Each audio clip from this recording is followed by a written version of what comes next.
Rero bakunze ba Samuzo TV mbanje kubasuhuza nizera ko umeze neza, bibutsa kana subscribe, like, share na comment byo koze kubona amakuru ku gihe. Ikipe ya APR FC yatsinze Bugesera FC itangira gusatira imyanya y'icyubahiro. Ikipe ya APR FC yatsinze Bugesera mu mikino w'ikirane cy'umunsi wa kabiri wa shampiyona ifata umwanya wa gatandatu.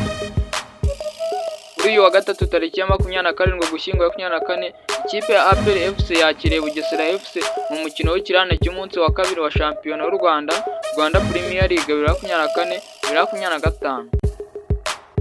Ni umukino warangiye ikipe ya APR FC yatsinze Bugesera ibitego 2-0 mu mukino w'ikirane cy'umunsi wa kabiri wa shampiyona, ihita yuzuza amanota 18 ijya ku mwanya wa gatandatu.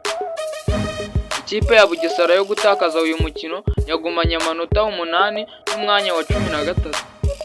Ikipe ya APR ikaba yabonye igitego ku munota wa 38.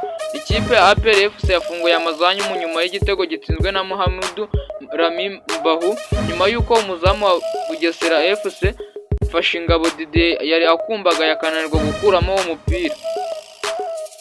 Igitego cya kabiri APR yakibonye ku munota 78 Niyibizi Ramadani ateye neza penalty ya APR FC maze yatsinda APR FC igitego cya kabiri. Abakinnyi babanje mu kibuga ku ruhande rwa Bugesera ni Mfashingabo Didier, Singizwe Rodrigue, Iracyadukunda Eric, Hirwa Jean Didier, Kiza Jean Paul, Karangwa Auguste, Dukundane Pacifique, Gakwaya Ronald, Sosintengo Frank, Dijojo Ngombe na Bizimana Yannick.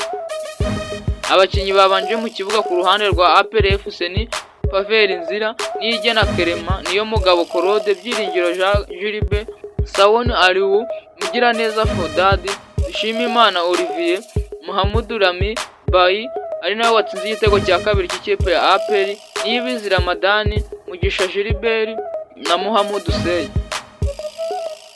Rero abanga akaba ari abakinnyi bagiye babanzamo ku mpande zombi hagati y'ikipe ya APR n'ikipe ya Bugesera. Rero ikipe ya APR gutsinda uyu mukino biri kuyiha amahirwe yo kuba yazamuka ikajya itangira kujya mu myanya y'icyubahiro. Ibingibi ni ibintu byiza ku bafana ba APR itangiye kuzamuka neza ikina muri no mikino y'ibirarane yari isigaranye. Rero yanga akaba kwagajya ku cya Samuzo TV, bibutsa ukanda subscribe, like, share na comment byo kweza ko n'amakuru ku gihe. Thank you.